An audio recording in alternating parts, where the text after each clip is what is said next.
Mga kabiyaya, mga kuwela, isang mabiyayang araw po sa ating lahat at muli ito Jay Guevara upang bigyan ulit kayo ng another reaction dito sa mga lumalaganap na issue dito sa Pilipinas at lalong-lalo na sa noontime show at lalong-lalo na dito sa Tape INC versus TBJ and It's Showtime at Vice Ganda versus MTRCB issue. So dito, ang GMA po daw ay nagyayabang na or ano bang pwedeng sabihin doon? Niyayabangan na ang TBJ sa kadahilanan ito. Di ko alam kung anong sa kadahilanan na sobra na silang magyabang. At ito yung tape or ang Fake Bulaga ay magre-revamp daw muli. So parang magsisimula ulit sila sa panibago na naman. Ay naku po, ano na naman kaya ito? Dahil ay may mga syempre hindi daw nag-click yung mga host. So ibig sabihin yung mga host dito may tatanggalin at may mga madaragdag. So sino-sino nga ba talaga to? So abangan natin yan. At sa yung MTRCB ay maglalabas na talaga ng final decision mapatungkol sa issue ni Vice Ganda at Ayon Perez. So ano din yan, no? So papanoorin natin lahat yan dito. So syempre wag niyo pong kalimutan na mag-like, share, comment and subscribe sa ating YouTube channel at pakipindot na lang din po yung bell button para lagi updated sa ating mga video araw-araw. Syempre mga pinag-uusapan natin dito ay yung mga showbiz viral issue, mga top trending issue na kung saan ay isa doon ng TPINC, It's Showtime, Fake Bulaga at ang EAT ng TBJ. So saan ba tayo? Siyempre sa TBJ lang tayo dahil karapat dapat silang ipagtanggol at karapat dapat silang depensahan. So eto, simulan na natin. Unahin natin tong video ng Fake Bulaga na kung saan ay magkakaroon ulit ng parang magsisimula ulit po sila. At sino na naman kayang mga host? No, sino na naman kayang mga host yung yung mga papalit? Ewan ko na lang, may tatanggap pa kaya? Kasi kung pera-pera na lang usapan dito, pwede mangyari yung pera. Pero kung pag-career ang usapan, kung maganda naman ang career mo, bakit ka papapasok sa Fake Bulaga? Alam naman natin na lahat ng pumasok dyan ay medyo lumaglag. Kung mapapansin nyo, yung views ni Buboy Villar dati nag-100k views, ngayon 9k, 6k, 16k, 100k nung nag-collab ulit sila ni Jelay. No? Kasi ito, yung si Isko rin, ganun. Si Paulo Contis, halos lahat nagsilaglagan din yung mga views nila simula nung pumasok sila dito sa generic na Itbulaga. So ito, panoorin po natin. Na meeting sa loob ng tape. Inihayag dito na magre-reshuffle ang mga host at may matatanggal at may maaalis sa kadahilan ng malaking revamp ulit ang mangyayari sa Itbulaga dahil hindi sa pagpatok ng mga host nito. Pinangalanan na ang mga mananatili at aalis. Ang matatanggal sa show ay kabilang na dito ang kambal na si Cassie Legaspi ngunit si Mavi Legaspi ay mananatili sa show. Kasama din si Betong Sumaya at si Paulo Contis. Kasama rin sa matatanggal si Winwin Marquez. Ang mga mananatili naman sa show ay si Isko Moreno at Buboy Villar. Naghahanap pa ng pwedeng i-fit sa host lifestyle ni Isko ngunit fit dito si Buboy Villar kaya't naghahanap pa ng mga artista na pwedeng i-fit sa mga natirang host. Hindi raw nagtutugma ang mga hosting skills ni Paulo Contis at Isko Moreno sa Itbulaga sa pagiging host. May mga usapin na si Bayani Agbayani ang i-fit kay Isko Moreno kung sakaling kagatin ang tandem ng dalawa mananatili na sa show si Bayani Agbayani. Usap-usapan din na si Kuya Kim Atienza ang ipapartner kay Isko Moreno at Buboy Villar sa Itbulaga. Sa ngayon naghahanap na ng mga host ang Itbulaga ng tape na pwedeng mag-takeover sa mga host na tatanggalin. Sa July 31 dito na raw ihaanunsyo ang pagpalit ng pangalan ng Itbulaga at mga host nito. Under pa din ng Tape Inc. ang ipapalit na pangalan sa show at ayon sa balita. Wala na talagang chance sa batas dahil napatunayan na sa TVJ ang title ng Itbulaga. Isa pa sa alas ng mga halos host ay si Kuya Will na ang mag-takeover ng show at papalitan na ito ng show nito na Wawawin. Kung ito raw ay totoo, mas magiging kapanapanabik ang mangyayari sa noontime dahil nagbanggaan ang mga malalaking show katulad ng Eat Bulaga ng TVJ at It's Showtime ng Kapamilya Network. Sa ngayon ang TVJ pa rin ang nangunguna sa ratings sa telebisyon pagdating sa noontime show. So yun, napasarap ako ng ng panood. So yun, baling matatanggal daw ay si Betong, si Paolo, yung isang kambal si Cassie, at yung iba pa. Tapos ipapalit si Bayani Agbayani. Alam nyo, kung usapang host lang naman at nakakatawa, talagang patok si Bayani Agbayani. Pero tandaan nyo, 'di ba? May sumpa ang yung sumpa po ng trademark. Kasi baka mamaya kapag si Bayani Agbayani nandyan, kahit na magaling magpatawa yan, hindi niya pa rin matatakpan yung hinanakit ng netizen or yung hinanakit ng mga supporters ng TBJ. Alalahanin nila yan, no? Maaaring pati yan si Bayani Agbayani ay mabash din at masira ang karir. Totoo naman yung sinabi nitong vlogger na wala talagang connect yung dalawang host na si Isko Moreno at Paulo Contis. Ang layo kasi talaga. Kung si Kim Atienza naman, si Kuya Kim, medyo siguro hindi tatanggapin ni Kuya Kim yan. Kasi 'di ba galing yan sa It's Showtime. So hindi niya siguro tatanggapin yang ganyan. No, hindi niya tatanggapin yung ganito, yung pag-host sa fake Bulaga. Pero hindi natin alam, malay nyo, nakikita-kita na rin naman natin siya yan Ngayon, kung si Bayani Agbayani, pwede rin naman tanggapin ni Bayani yun, pero hindi pa rin yung papasa. No? Kung sa magaling magpatawa si Bayani Agbayani. Kaso nga lang, yung issue kasi hanggang ngayon nananatili pa rin sa kaisipan ng TBJ supporters natin na hanggang ngayon nasasaktan pa rin sa ginawa ng Halusos Brothers dito sa TBJ kila Tito Vic and Joey, 'di ba? So kung magre-revamp sila ulit, kung magsisimula ulit sila sa panibago, mas maganda, isasuggest natin yun, palitan na talaga nila yung title. Kasi baka mag-click yung yung show na yan.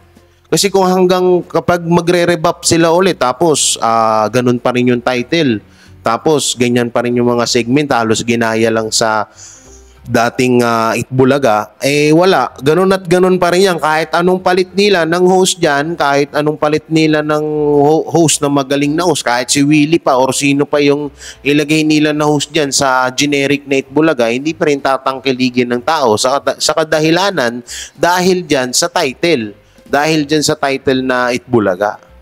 Siguro ma'am, ang mangyayari dyan ganito, no? Pwede nilang palitan yung title, pero ipaglalaban pa rin niya ng Tape-INC. Hindi yan magpapatalo. Yan ang pagkakaalam ko dyan. Hula ko lang to, pero malay nyo, mapredict natin na kahit palitan nila yung title ng show, tuloy-tuloy pa rin yung labanan nila, yung kaso, di ba? Kasi parang wala talaga silang plano na ipaubaya yan sa TBJ. So kayo, ano bang masasabi nyo dito sa video na napanood nyo, sa nireaksyonan natin? I-comment nyo lang yan. Libre po yan. Wala pong bayad. So yun, mapunta na po tayo dun sa video na kung saan nasa iba na naman ako na lupa. Kung saan ay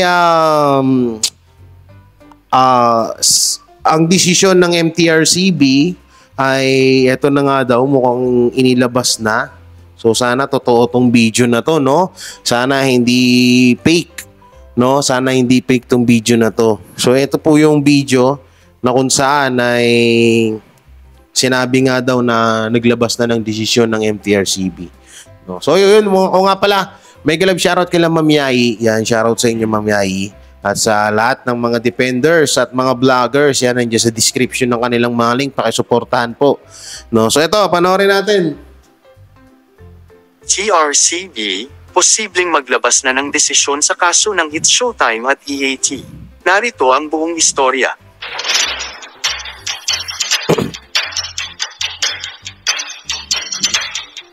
Inaasahang maglalabas na ng desisyon ng MTRCB, kaugnay ng mga nagawa umanong violations ng noontime shows na It's Showtime at EAT.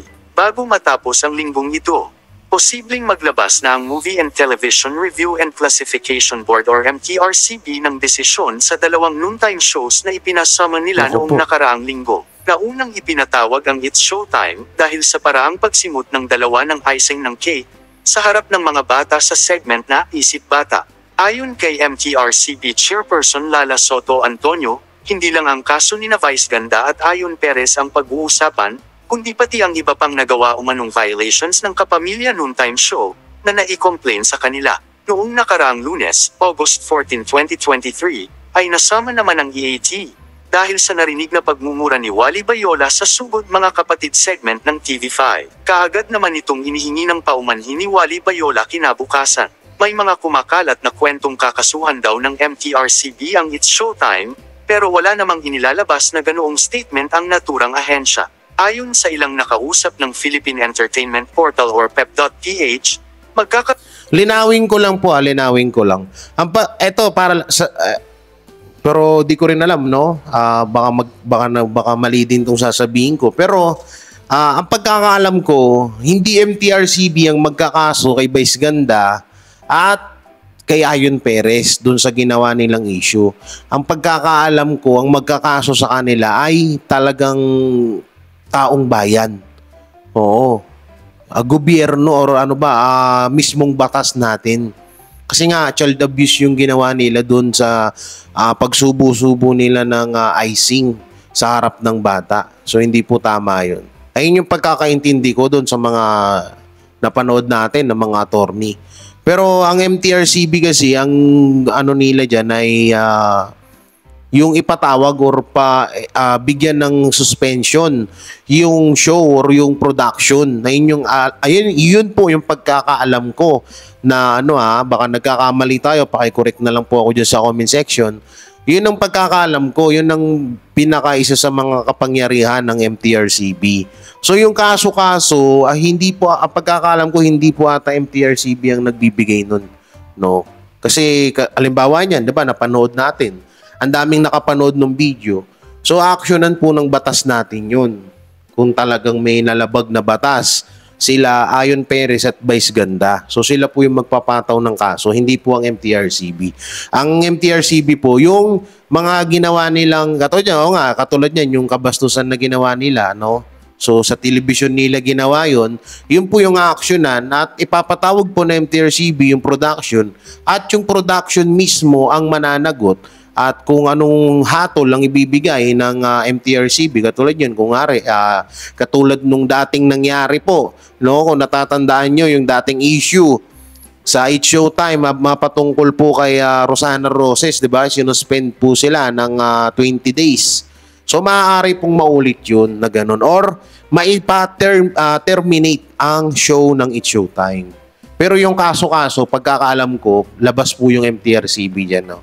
So, hindi 100% na yun no? Pero kung may mga nakakaalam dyan, i-comment nyo lang po dyan sa baba. So, tuloy natin. Noon daw ng general meeting isa sa mga araw na ito, para mapagdesisyonan kung bibigyan ba ng parusa ang dalawang programang ito. Pilinaw pa ng ilan sa napagtanungan namin, pag-uusapan ito ng board na karamihan ay mga abogado, pero hindi sasali rito ang MTRCB chair. Marami raw silang i-consider na mga bagay, bago nila ibaba ang kanilang desisyon. Hindi ko lang tiyak kung magkakaroon ng botohan dito, dahil hindi naman sinabi sa amin, kung ano ang proseso para ibaba ang kanilang magiging desisyon. Sa totoo lang, nagiging maingat na ang karamihan ng mga programa ngayon, sa mga sinasabi at ginagawa ng hosts, lalo na kung daily show na hindi tape or replay ang kanilang ginagawa. Isa na nga rito si Paulo Contis ng Eat Bulaga.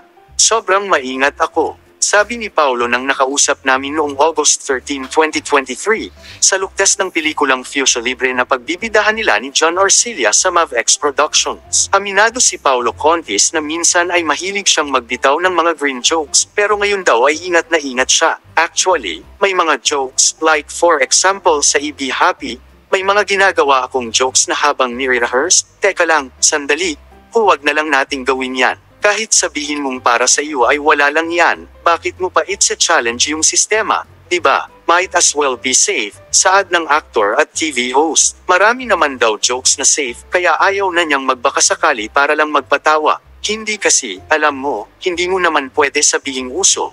Pero sabihin na natin mas maraming matang nakatingin ngayon. So, responsibilidad mo rin na kung para sa'yo wala kang na-offend o para sa'yo hindi. Paano kung meron? So, dun ka na lang sa pinaka-safe, bakit hindi? Kung makaisip ka naman ng patawa na super safe, di dun ka na. Kesa challenge mo pa yung sistema. Ingat talaga, pero more than ingat, dapat may respeto at tiwala, na ang audience ay kayang maintindihan at maka-appreciate ng magandang panoorin, na hindi basta-basta itinuturing silang pulubi, tulad ng mendicancy in noontime shows in the Philippine Study ni Jonathan Ong sa kanyang librong The Poverty of Television. Nagsimulang mag-research si Jonathan, noong makita niyang nagagamit ang kahirapan sa paraan at uri ng entertainment, at pang-aliw sa mga kababayan natin. Sana nga, beyond the MTRCB summons, talagang pag-usapan pa kung paano i-level up ang aliwang pang Pinoy. For more EAT at its Showtime latest updates, don't forget to... Alam nyo, yung sinabi ni Paulo Contis, paaway pek lang yun. Hindi mo na kami madadala dun eh. Paulo Contis, wala na, hindi mo na kami madadala sa mga ganun mo, yung paaway pek. Hindi mo na kami madadala doon. Pasensya na po kayo sa buhok ko ha. Bagong ligo po ako eh. Ewan ko bakit ayaw niyang bumagsak. Oo, nakaganon siya. Alam mo, pating. No, yung sinasabi ni Paulo Contis, paaway pek lang yun. Ano na po kami dyan? Sanay na kami dyan. Oo. Pero tama, may point naman yung sinabi niya na iwasan nga yung mga green joke. No, so talagang tama naman po talaga yun. Ewan ko ba bakit parang wala nang dating sa akin yung mga sinasabi ni Paulo Contis. Tsaka ito pa kasi, ngayon kami, syempre kami mga vlogger, so may mga video rin kami na mga nakatabi din sa amin, at may mga video kami na sobra naming pinagtataka na bakit kailangan itanong sa mga kabataan or bakit ginagawa ng mga writer ng isang show katulad niyan ng It's Showtime. May video po kasi kaming hawak na parang ang pangit po nung sinusulat ng writer na para itanong sa isang bata. So yun, hindi pa rin namin din hindi pa rin namin try namin kung sakali i-re-report namin to sa MTRCB no para malaman din nila no kasi hindi naman din lahat napapansin ng MTRCB kasi lalo ako napakalikot ng utak ko. Pakalikot ng utak ko, minsan nag-iisip ako bakit kaya kailangan nilang itanong sa bata yung ganung bagay. 'Di ba? Alam naman natin yung mga kabataan kasi medyo alam mo yun, yung malikot din yung pag-iisip nila. So kapag tinanong mo sila ng mga tanong na makakatuklas sila or makakalika sila ng salita na hindi kaaya-aya, bakit pa kailangan itanong? So siyempre, sino sisisihin dyan kundi yung writer? Yung writer, yung production. No? Sa tatlong production ngayon ng EAT, ng It's Showtime, at ng fake bulaga. Pero yung sinasabi kong video na yun is It's Showtime po yun. No? Kasi nagtataka kami. Tinanong ko na rin to sa mga kasama ko. Sabi ko, kaloko talaga ng It's Showtime. Alam naman nila na pwedeng makaprovoke or makapagsalita ng pangit yung bata kapag tinanong nila to. Pero bakit yun pa rin at yun ang tinatanong nila? Ngayon, baka mamaya hindi rin nakasulat, no, baka mamaya gawa-gawa lang din ng host yung tanong na yun. Kaya mananagot talaga dapat dito yung host, hindi po yung writer. So, tsaka na namin siguro yan sabihin sa inyo kapag na-action na lang na MTRCB kasi baka sabihin nyo naman puro na lang tayo dito pananakot or ano pa ba yan, yung mga alas-alas na yan. Pero tutusin, meron po talaga kami. Iniipon namin yan kasi syempre mahirap na, 'di ba? Baka mamaya kailanganin din natin. Kasi marami na ngayon maano na po ngayon yung panahon, yung katulad niyan, yung ginawa ni Rendon, 'di ba? Yung mga old video ni Henyo Master, ni Joey De Leon, ni Sir Joey De Leon, inungkat pa. So kailangan natin itabi lahat 'yan para pagdating ng panahon, may pangsupalpal tayo sa pagmumuka ng mga hinayupak na to. Nanggigil no? Para may pangsupalpal tayo sa mga tulonggis na yan, yung mga tao na kapag naiipit na ay naghahanap sila ng damay. Yun po yung purpose namin doon. Hindi yun purpose para siraan ng isang noontime show. Purpose po yun para ipang-depensa din sa sinusuportahan at kinikilingan namin na noontime show. Nakatulad ng, tama ba yung sinabi ko? Kinikilingan. No? Katulad yan, yung EAT. Siyempre, dyan po kami. Wala po kaming pakialam dyan sa Showtime at Fake Bulaga. Basta wag nilang paringgan ang EAT. Tapos ang usapan. Pero sa Fake Bulaga na yan, excuse me, may sumabit. Oo. No. Diyan sa Fake Bulaga na yan, mapahanggang hindi namin yan tatantanan hanggat hindi nyo binabalik sa TVJ ang titulong Eat Bulaga. Na yun lang po yung may papangako namin sa inyo. So dito na tayo, mapunta na tayo dito sa isang video na kung saan ay nagyabang daw ang GMA sa TVJ. Ano kaya to? Pero pinanood ko siya, legit naman siya, talagang may vlogger na nagsasalita, hindi siya voice over. So ito po, ating panoorin. So ito po, no, ito yung video na yun na sinasabi ko sa inyo na ang GMA nagyabang. So kasi nung kamakailan lang ay sinasabi na, alam niyo yun, yung bumagsak na talaga yung kitaan or ng GMA. So dito parang nagyabang sila. At ano na naman tong fake na to. So sila kay Reagan Bulletin pala to, yung nag-post. Ito, hindi ito. Na EAT ng TVJ number 1 sa Facebook. Concurrent views. O yan yung post nila. Yan po sila kay. Ayan po yung gumagawa ng mga fake ratings na para lang maingganyo yung mga manonood niya na mga utu-utong supporters ng generic Night Bulaga na paniwalang-paniwala din sa kanya. So ito, panoorin natin para lubos nating maunawaan.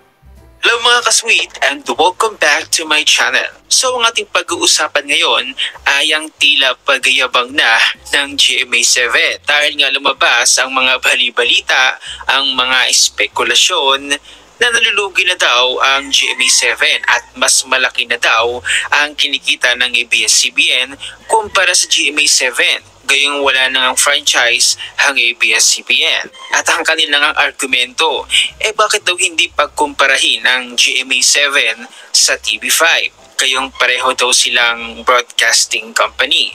Ang ABS-CBN daw ay isa na lamang content creator. So halina tara na, pag-usapan natin yan.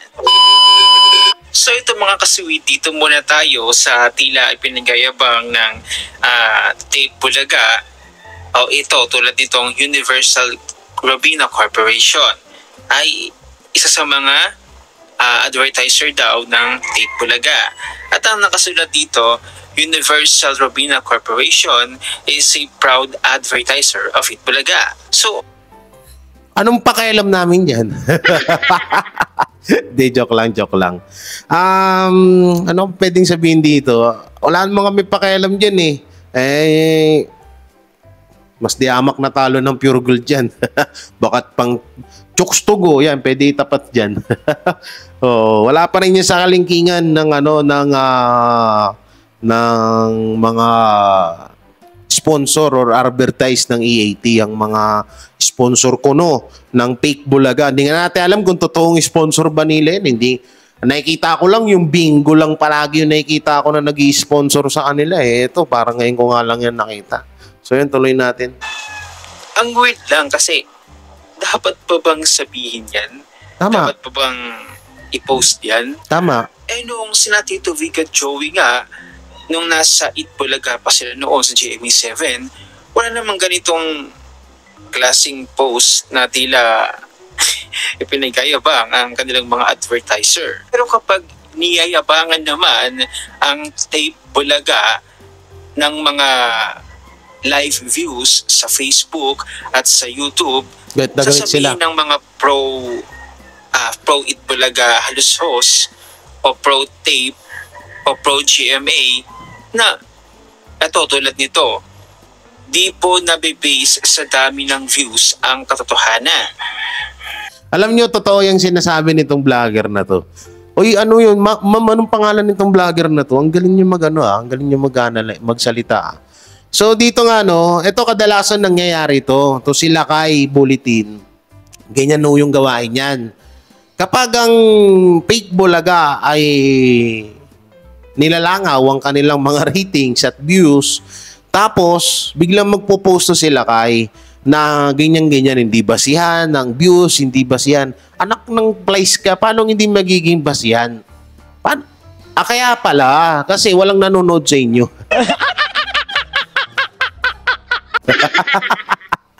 Kaya pala hindi basihan sa'yo yung views kasi wala nga talaga nanonood sa inyo. Kaya baka ganun yung ibig sabihin nito, nilakay, nilakay Bulletin. Ngayon, tama naman yung sinabi nitong vlogger na to, nakalimutan ko yung pangalan niya, sorry talaga, bawi ako sa susunod na video, promote kita. Yung fake bulaga kasi, kada may mga, alam mo yun, yung may mga, basta, may sila, may kayabangan, palagi nila yung ginagawa. Kung mapapansin nyo, ang TVJ never naman nag-post yan ng ganito, ganyan. Proud na ito, ganito, ganyan. Nagpo-post lang yan pag yung alam nyo yun, yung post nila, ang tagal na nung post nila sa fake, sa Pure Gold, di ba? Matatandaan yung tagal-tagal na nun, pero never na ulit nilang pinagyabang yan. Kasi alam naman na natin, di ba? Etong fake bulaga, kapag nagyayabang sila, sa atin, wala tayong pakialam. Ayun yung pinakamasakit sa lahat. Kapag sila nagyabang, wala tayong pakialam. Pero kapag tayo, halimbawa na nag-post tayo, ganito, ganyan, TVJ number 1, galit na galit sila. Hanggang sa magsasalita na tong mga bobo, yung mga tolongges na vlogger, ng pro-vlogger pro. Paano kayo magiging pro? Paano kayo matatawag na pro? Pro-vlogger ng tolongges na itbulaga. Uy, may bago tolongges na itbulaga. Wag, pangit. Fake bulaga na lang, oo.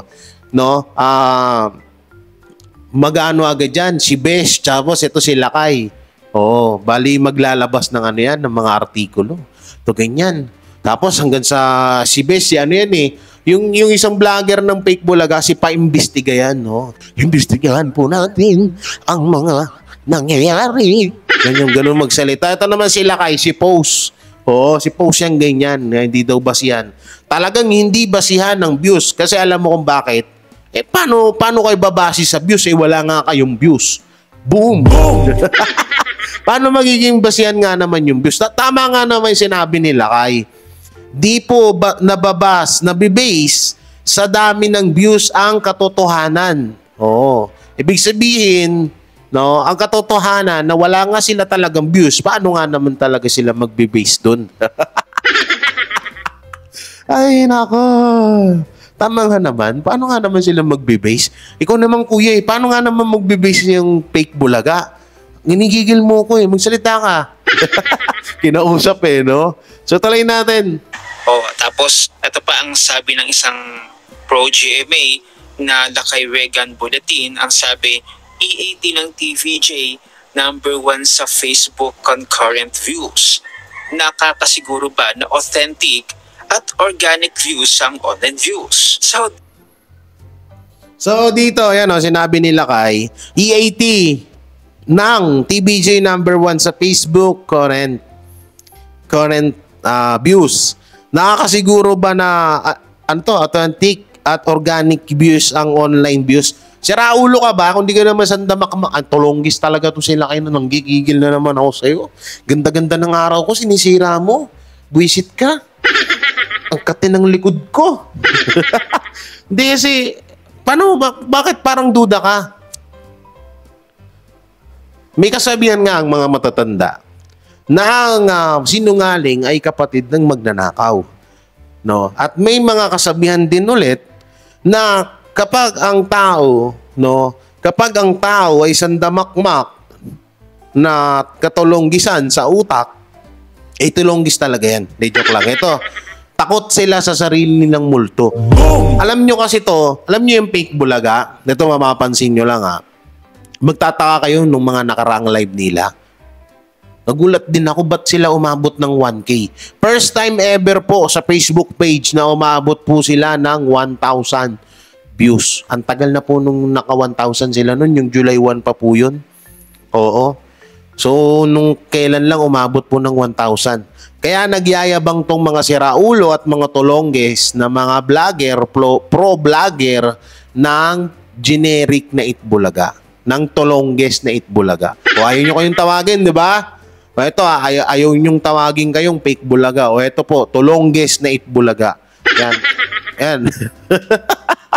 Yan, nagkaroon tuloy kayo ng panibagong ng panibagong bansag. Yan po hindi na po natin sila tatawagin na fake bulaga kasi kakasuhan tayo. O, tulongges na Itbulaga na lang po.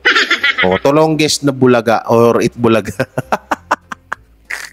So, tuloy natin. Ito pa lang, dito, kino-question nila ng mga pro-GMA o pro-Itbulaga ang mga nanonood o mga viewers sa EAT. Palibasa, nagbo-boosting kayo. Hindi nga sila makapaniwala na ganoon talaga karami ang mga nanonood sa EAT. Ganoon dinadagsa.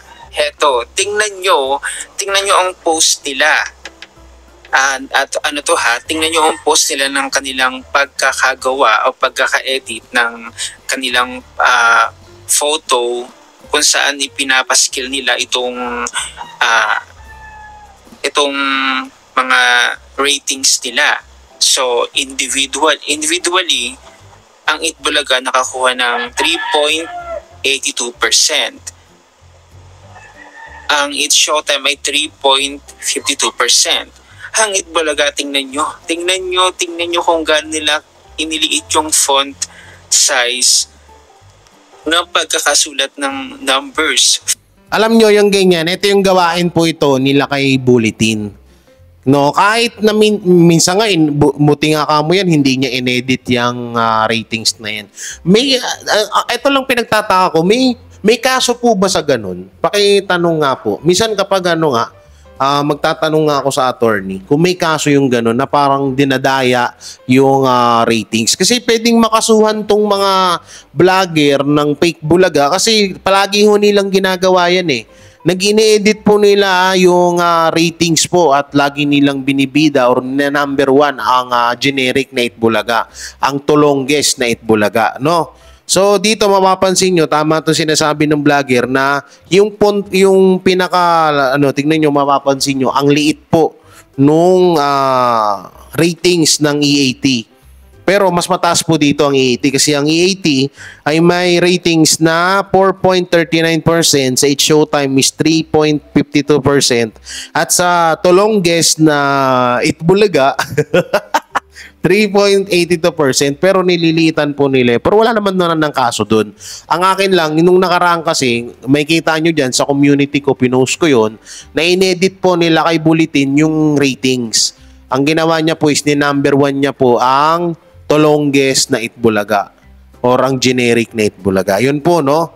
So, di ko alam kung sige, ayaan nyo magtatanong-tanong tayo sa attorney kung kung may kaso po ba yung ganyan na gawain. So, tuloy natin to. 4.39% at tingnan nyo, napakaliit. Hindi ba dapat mangunguna ang Itbulaga sa itaas? Sumunod itong Tape Bulaga at yung It's Showtime. So, bakit nasa huli? Bakit nasa huli itong malaking ratings, di ba? Hindi ba dapat nasa una yan, nasa top? O sumunod naman itong galing sa Nutam. Kasi yung kanina, Nutam din, ito, Nutam, pero August 17. So, ang result is, una na naman nilang nilagay itong 3.56% ng Tape Bulaga. Sumunod ang It's Showtime na 2.68%. At pangatlo na naman itong 4.74% lang naman ng EAT o TV5. Pero bakit nasa ilalim? Di ba dapat nasa top yun? At ang pangalawa dapat ang Tape Bulaga. At bakit ang liliit ng font size? Kaya ito mga kadabarkads, hindi nyo kami masisisi minsan ng mga vlogger kasi minsan may nababasa ako na comment na itigil na daw namin ang pagdepensa sa TVJ kasi wala na daw gulo. Walang gulo, tingnan nyo yung ginagawa ng mga vlogger ng tulongges na Itbulaga. Tingnan nyo yung ginagawa, pambabastos. Imbis na yung ratings na nandiyan sa taas para sila kasi sila na may number 1, pero lagi nilang inuuna yung fake Bulaga. So doon, hindi naman big deal yun kasi nakikita naman natin na number 1 talaga naman sa ratings ng EAT. Ang pangit lang kasi dito, binabastos nila yung TVJ kasi minsan ini-edit nila yung ratings. So may kita nyo sa community nyo, kalkalin nyo, meron po akong pinost dyan na fake yung ginawa nilang na rating. So sila kay Bulletin po ang may gawa nun. Sila kay Bulletin po, para sa mga hindi nakakilala, yan po yung muka nila kay Bulletin. So yan po sila kay Bulletin. At eto na naman si Besh. Yan naman po si Besh, no, yung laging antok na vlogger ng Tolongges na Itbulaga. No, alam nyo kami, hindi nyo kami mapapatahimik. Hindi nyo, pasensya na ho kayo sa lahat ng nagsasabi diyan na sobra-sobra na daw yung ginagawa namin. Hindi po kasi grabe din po yung pangbabastos na ginagawa nila sa TVJ. Kaya hindi nyo kami masisisi ba't namin ginagawa to, no? So tuloy natin. Ang lilit ng font size ng dinideclare nila dito sa EAT. Bakit kaya? O tulad nito, kanina nasa Nutam tayo, ngayon naman nasa Fintam. So ganun din, no? Nasa una na naman ng Tape Bulaga, gayong pangalawa lang naman ito sa ratings. Ang nangunguna talaga isang EAT nila Tito Vicky Joey. At kahit dito sa Lionheart TV Facebook page ay ipinost din nila itong noontime TV ratings kung saan nangunguna itong EAT nila Tito Vicky Joey at ang its showtime 3.4% at ang Tape Bulaga na 3.5%. So heto na nga, pupunta naman tayo sa ating second topic. Matapos nga ang espekulasyon at mga balita, mga usap-usapan daw anong mga netizens na nalulugi daw ang GMA7 at mas malaki daw ang kinikita ng ABS-CBN kumpara sa GMA7. Eto nga, nag-post agad sila ang mga pro-GMA pages at ang sabi, magkano ang kinikita ng GMA Networks sa pagbebenta ng palabas abroad? So ayan, flexing na ng mga kinikita. Bakit? Triggered ba? So ito, basahin natin ang post.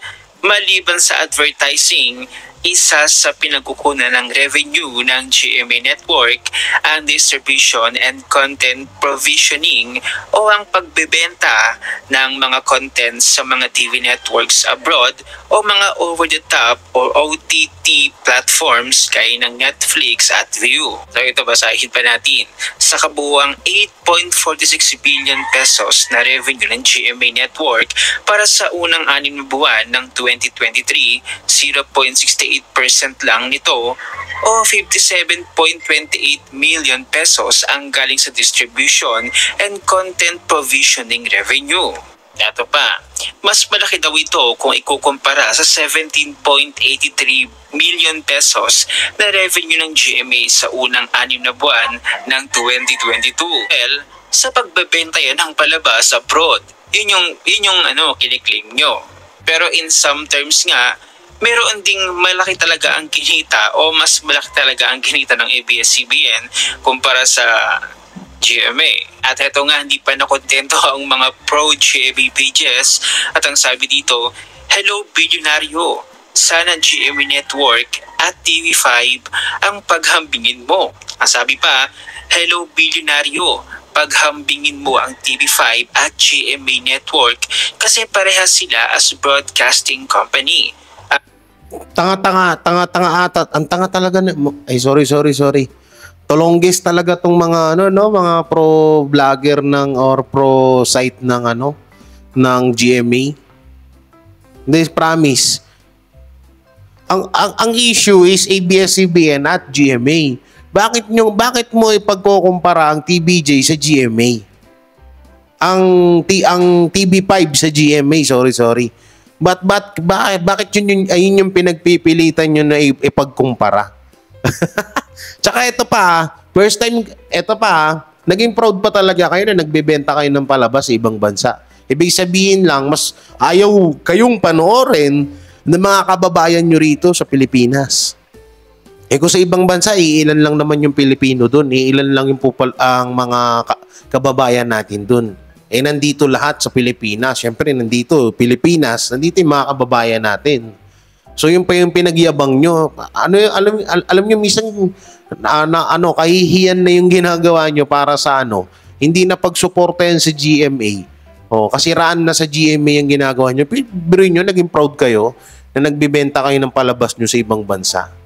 Ayun pa yung pinagbasihan nyo na masabi lang na hindi lugi ang network nyo. Tuloy natin. ABS-CBN ay content creator. So bakit nga ba sila triggered pagdating sa TV5? Dahil banaan doon sina Tito Vic at Joey ang siyang magpapaunlad at magpapataas ng rating ng TV5. At bakit hindi talaga matanggap ng mga pro-tape Bulaga at pro-GMA na mas marami talaga ang nanonood kina Tito Vic at Joey sa AAT at tila nga pinagdududahan pa nila ang mga manonood, ang mga viewers sa mga iba't ibang platform. Kaya na lamang nasabi kanina ng isang pro-GMA at pro-tape Bulaga na kung authentic nga ba daw at organic viewers ang mga nanonood sa EAT. Well, kung kayong tatanungin mga ka-sweet, ano ang masasabi nyo?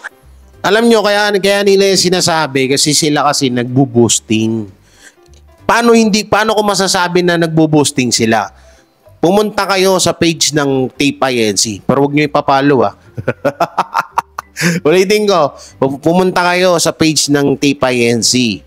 Tingnan nyo, 100k followers ang Facebook page. Pero tingnan nyo kung ilan ang nanonood. Diba? Nung nakaraan, tsumamba sila, naka 1k. Yung ginagawa kasi nila is, yung sinasabi nila sa TBJ na parang kine-question nila kung authentic ba or organic viewers ba ang mga nanonood. Kasi sa kanila, ginagawa nila yun. Kasi kahit naman sinong YouTuber, tanungin mo. Kasi dito kasi sa YouTube, alam nyo noon, binibentahan ako ng followers. Tsaka mapahanggang ngayon, totoo naman po yung bentahan ng mga followers, subscriber, bibilin mo sa halagang 10,000, meron kang 5,000 subscriber, ganun. Ganun yung kalakaran ngayon, may mga nagbibenta yan ng dadaya or tinatawag na sub to sub, pwede rin yan. Tapos yung bibilin mo yung followers mo para dumami. No? So yung tignan nyo pansinin nyo sa Tape INC, 100k followers. Asan na? Asan na yon? Bakit hindi nga maka 1k views ang live ng tape ng Tolongges Night Bulaga or ng generic Night Bulaga? Ayun yung tanong doon. Yung ginagawa nyo sa inyo, huwag nyong igaya sa TBJ. Dahil lahat ng nanonood doon, organic yun.